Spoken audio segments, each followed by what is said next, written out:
যেখানে ইঞ্জিনিয়ার ইশরাক হোসেনকে মেয়র হিসাবে দায়িত্ব দেওয়ার জন্য যেখানে গ্যাজেট আকারে প্রকাশ করা হয়েছে, কিন্তু এখন বর্তমানে আমরা যা দেখতেছি উপদেষ্টা পরিষদ এরা স্বৈরাচার যে ফ্যাসিস্ট সরকারের শেখ হাসিনাকেও হার মানেছে।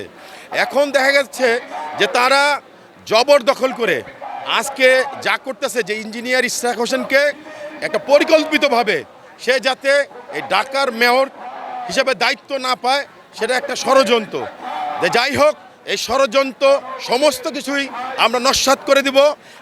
আমরা সংগ্রামী, রাজপথের আন্দোলন সংগ্রাম আমরা করেছি।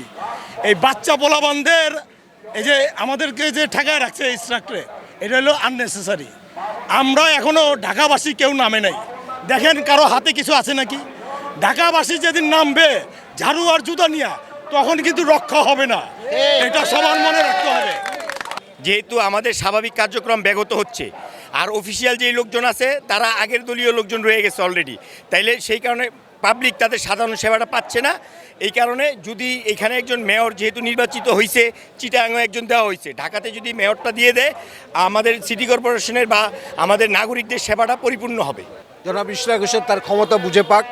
এই ফ্যাসিস্ট সরকারের, বিশেষ করে যে স্থানীয় সরকার যে মন্ত্রী আছে, উনি একটা অন্যায়ভাবে এবং চক্রান্ত করে ইশরাক হোসেনকে বঞ্চিত করে রাখছে। আমরা ঢাকাবাসী এর তীব্র প্রতিবাদ জানাই এবং ইশরাক হোসেন চেয়ারে না বসা পর্যন্ত ঢাকাবাসী ঐক্যবদ্ধভাবে এই আন্দোলন চালিয়ে যাবে। যেহেতু কোর্টের রায় হচ্ছে, সেই রায় উনি আসিফ মাহমুদ সাহেব উনি কেন মানতেছে না? আমরা দুর্গন্ধ পাচ্ছি, আমরা গায়ে যেহেতু গাম হয়, কিছু কিছু মানুষের শরীরে গন্ধ হয়, সেই গন্ধটা 5 তারিখের যে আওয়ামী লীগের পেশি সরকার ছিল সেই গন্ধটা আমরা আসিফ মাহমুদের কাছে পাচ্ছি।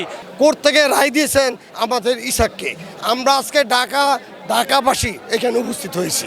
আমরা ওনার যেইভাবেই হোক আজকে 3 দিনের আন্দোলন শুরু করছি, আরও 3 দিন টাইম দিচ্ছি আমরা।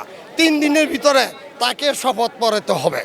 আর যদি না পড়ায় তাহলে কিভাবে শপথ পড়াইতে হয়? বিএনপি আন্দোলন করতে জানে, সংগ্রাম করতে জানে। ওয়ালটন আবারও মিলিয়নিয়ার অফারে ওয়ালটন ফ্রিজ কিনে আপনিও হয়ে যেতে পারেন মিলিয়নিয়ার। আমাদের ইঞ্জিনিয়ার ইশরাক সাহেবকে তার মেয়রের দায়িত্ব বুঝিয়ে দেওয়া হোক, আমাদের একটাই দাবি। এবং এটা আমাদের দাবি, এবং এটা আইনগতভাবেও উনি মামলা করেছেন, উনি মামলায় জিতেছেন, মহামান্য আদালত তার পক্ষে রায় দিয়েছে এবং নির্বাচন কমিশন গ্যাজেট ঘোষণা করেছেন। কিন্তু তত্ত্বাবধায়ক সরকার কোন কারণে তাকে এখনও শপথপাঠ করাচ্ছে না? এজন্য আমরা আজকে বিগত 5-6 দিন ধরে আমরা আন্দোলনে নামছি।